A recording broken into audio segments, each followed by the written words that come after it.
We're going to read, and I certainly want to add my words of appreciation for both our staff, and our volunteers. It's really humbling to be connected to a church where so many people give so much of themselves, our paid staff and our volunteers, and I thank you. We could not do it without you. Including the two folks who spoke. They sometimes in thanking people, we forget that we should thank the people who are thanking the people. Thank you, Paul and Dick, for all your work. We're going to read a passage from the Gospel according to Matthew, one of Jesus' parables. It's called the Parables of the Workers in the Vineyard. And if you're familiar with this parable, I don't know about you, but I think it's one of the most mind-boggling and, if I do say so myself, infuriating parables in the gospel. Jesus kind of does a lot of doing things that are saying things that kind of turn our expectations are upside down, and I don't think he ever does it more so than with this parable. See, if you're not familiar, listen to it and see if you agree with me. The kingdom of heaven is like this. Once there was a man who went out early in the morning to hire some men to work in his vineyard. He was going to hire some day laborers, right? He agreed to pay them the regular wage, a silver coin a day, and sent them to work in his vineyard. He went out again to the marketplace at 9 o'clock and saw some men standing around there doing nothing. So he then told them, "You also go and work in the vineyard, and I will pay you a fair wage." He brings in reinforcements, right? Some folks have been working all along that morning, and then here come these new reinforcements. So they went, verse 5. Then at 12 o'clock, and again at 3 o'clock, he did the same thing. He brought two more groups of replacements in. It was nearly 5 o'clock when he went to the marketplace and saw some other men still standing there. "Why are you wasting the whole day here doing nothing?" he asked. "No one hired us," they answered. "Well, then you go and work in the vineyard," he told them. By this point, they're only going to be working about an hour, right? So we've got a bunch of groups. Some folks have worked all day long in the hot sun. Others who came a little bit later. Some who came even later than that. Some who came even later than that. And a last group that came almost at the very end of the day, right? Okay, you get the scenario. When evening came, the owner told his foreman, "Call the workers and pay them their wages, starting with the workers who were hired last and ending with those who were hired first." The men who had begun to work at 5 o'clock were paid a silver coin each. Does that sound familiar?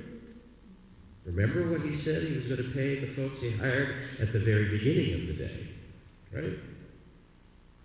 So he gives them each, these last workers hired, a silver coin.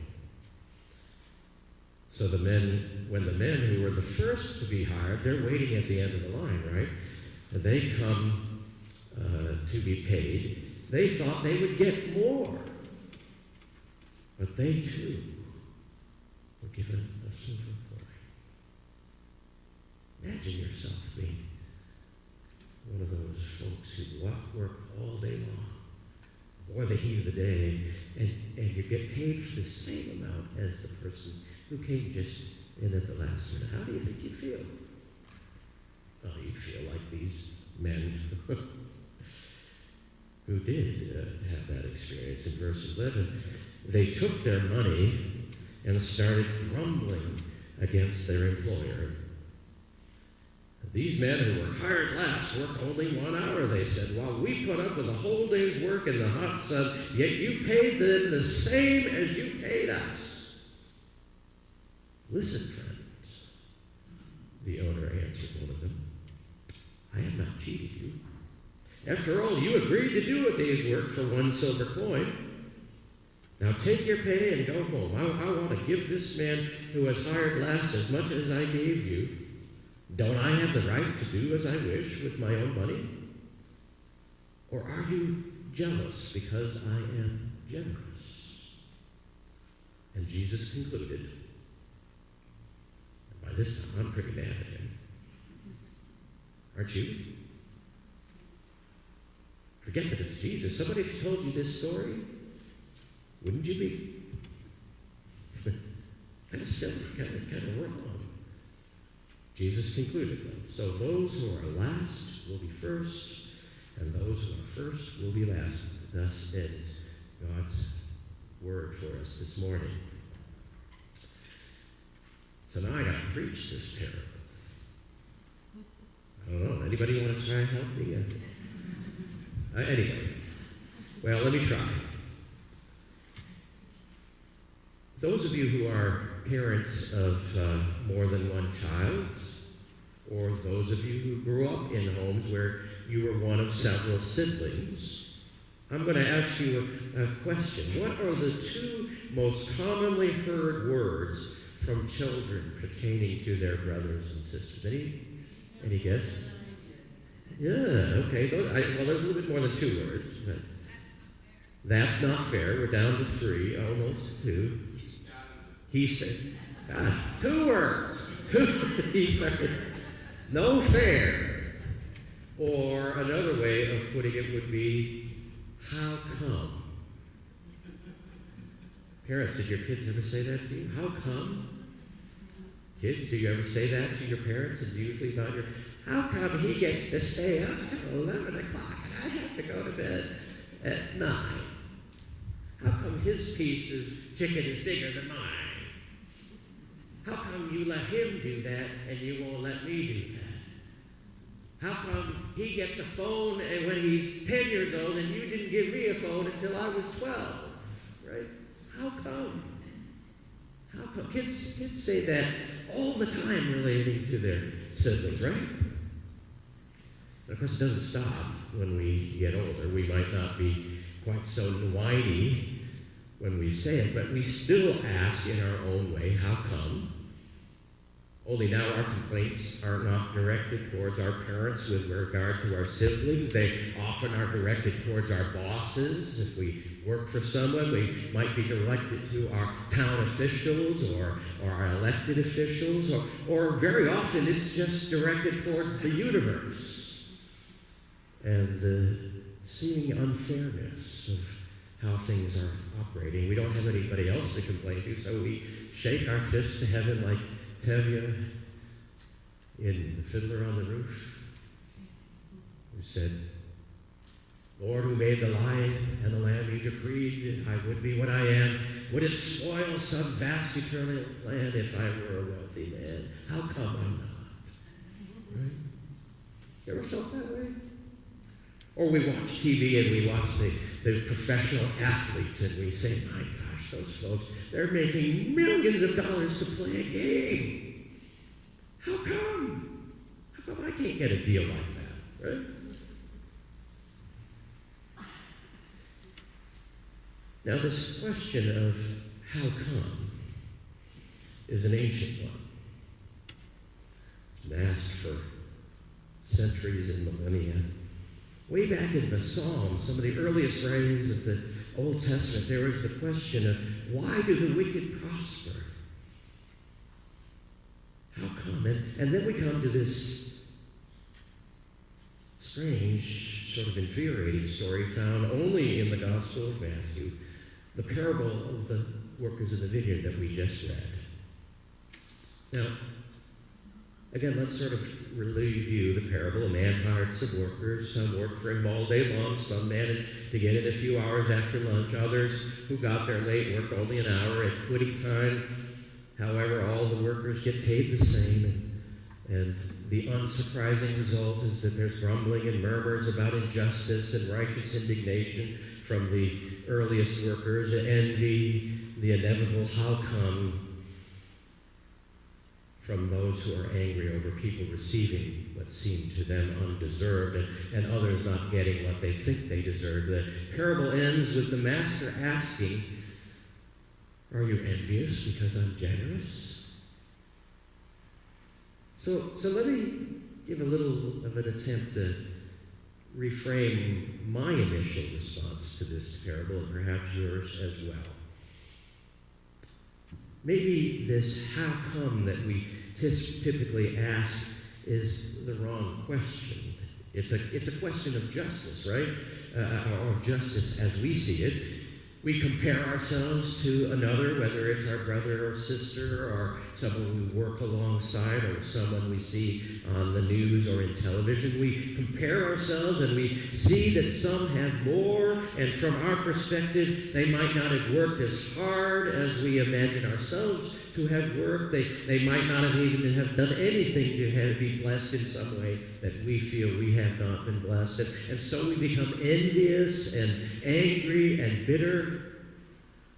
But here is this story of Jesus suggesting that we might do well to look at our lives through another lens, to move beyond the preoccupation with fairness, which after all is something that children are very concerned with and we might want to move away from, to move beyond this preoccupation with fairness into a celebration of the generosity of God that is present every moment of every day. Maybe what this story is all about is an invitation to view life not through the lens of justice, but through the lens of celebration and gratitude for that generosity. When we look at life through this lens of generosity, the nature of the question, how come, changes so that now the question is, how come, oh God, there is something and not nothing? How come, oh God, you gave me this wonderful gift of life? How did any of us come to be here in the first place? Looked at it from that perspective, life itself is a pure gift, given not because we did anything to deserve it, because of course we were not alive to do anything to deserve it, but rather a gift given to us because of who God is and the amazing grace that God pours into our lives from the moment that we are conceived. Let me ask you this. Did you do anything to deserve the first breath of air that you breathed? It was just there, right? The same air that to this day sustains our life. We didn't do anything to create it. We didn't do anything to have the capacity to breathe it. It's all a gift. And if that is true with our earthly existence, it's even more true with our eternal existence. We cannot work long enough and hard enough to earn our way to heaven. Forgiveness and reconciliation within our Christian story, at least, tells us that these are things that we are given as gifts rather than things that we earn and do not gain them through showing up early and staying late. Some of you might be familiar with preacher Tony Campolo. I was hearing him speak at a conference some years ago. He said something that has stuck with me. He said, if you want credit, go to the other place. Think about that. If you want credit, go to the other place. By the other place, he meant hell, of course, but as I understand it, he meant that if you want to trust in your own capacities, your own goodness, and get credit for what you have done, and particularly what you have done in comparison to others, you're not operating in God's realm, but rather you're operating in the realm of law and justice. And the whole question of how good is good enough, and the human experience of taking one step forward and two steps back, if you want credit, you're going to have to deal with the fact that you blow it sometimes, right? I don't want credit, I want grace. I don't need credit, I need grace. But if we can keep it in front of us, that there is something deeper than justice, something even better called grace, that this life is a gift, and birth is a windfall, we can stop comparing and begin to be generous with our lives exactly as God has been generous with us.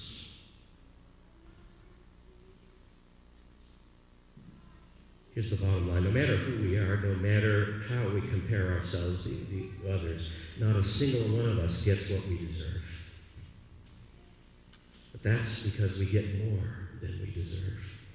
That's what grace is all about. It's a gift starting from our first breath. I can pass on to you this morning a fail-safe formula for living a miserable life, and that is to do what the folks who were hired first did with their lives. If they had stayed in touch with the primal grace that had surrounded them that morning when they first were called, if they had realized that before they woke up they could not have made work happen, but even so work had been given to them, if they had stayed in touch with that miracle alone, they would have found reasons to rejoice the whole day, including when they got paid. The problem was that once they shifted their focus from that grace and began comparing, they lost that ability and their focus shifted. They looked at what others had gotten instead of what they had received. And when they began to compare, the sidelong glance of envy turned the joy of their morning into curdled resentment at the end of the day. And we have that choice too, don't we? We can, if we want to, look at our lives in terms of what we have and don't have, our kind of body, our intellectual capacities, our lot in life, and then compare ourselves with what other people have. Well, we will always find people who have more than we do, and we can become indignant if we choose. We can say that life is not fair. But let me also offer an equally fail-safe formula for how to live our lives in joy. And that is to compare our particular situation at this moment with what we had before we were born. Let me put it this way. I entered the stage of history on March 14th, 1957, which means that on March 13th, 1957, Tom Getchell Lacey didn't exist. I had no body, I had no being, I had no more way of making myself a living entity than those day workers had to make work. As soon as I stay in touch with the fact that my sheer birth is a miracle, is a windfall beyond anything I can imagine, that my life has been given to me as an incredible gift, then something deeper than justice becomes the way that I experience this whole mystery of existence. And it changes the way that I live. There's an old rabbinic tale that I'll close with about a farmer who had two sons. It's kind of an O. Henry story, if you're familiar with O. Henry, but it predates O. Henry by many, many years. The farmer had two sons, and as soon as they were old enough to walk, he took them out into the fields and taught them everything he knew about growing crops and raising animals. And after a while, he got too old to work, and the two sons decided to continue to work together and share the chores of running the farm. When the father died, they found they had enjoyed working with each other so much they decided to keep their partnership going and continue to work with each other. Well, as time went by, as it happened, the older brother never married. The younger brother did and had 8 children. And they worked together, and each one would contribute to the farm in whatever way they could. And together they would split the profits or the produce at the harvest time completely evenly between the two. Some years later, during a year when they were experiencing an especially good harvest, the old bachelor brother thought to himself one night, well, my brother has 10 mouths to feed. I only have one. He really needs more of this harvest than I do, but I know that he is too fair to renegotiate. I think I know what I'll do, though. In the dead of night, I'll take some of what I have in my barn and bring it over and slip it into his barn to help him feed his children. Well, just by chance, that same night, the younger brother was also doing some thinking. And he says to himself, God has given me these wonderful children. My brother hasn't been so fortunate. He really needs more of this harvest for his old age than I do, but I know him. He's too fair. He'll never renegotiate. So I think what I'll do is in the dead of the night, when he's asleep, I'll take some of what is in my barn and move it over to his. You can probably see where this is going, right? So one night when the moon was full, these two brothers came face to face hauling their produce, each one on a mission of generosity. The old rabbis who told this tale said that when that happened, even though there wasn't a cloud in the sky, a gentle rain began to fall, and the rain was God's tears. He was weeping that two of his children had gotten the point, that two of his children had realized that the deepest characteristic of the divine and of the holy is generosity. And that if we, who are made in God's image, learn that secret, our joy becomes the same as God's by being able to be more and more generous and less grasping. Life is not fair. Thank God. We don't get what we deserve. Thank God. How come? How come? How come we're so blessed?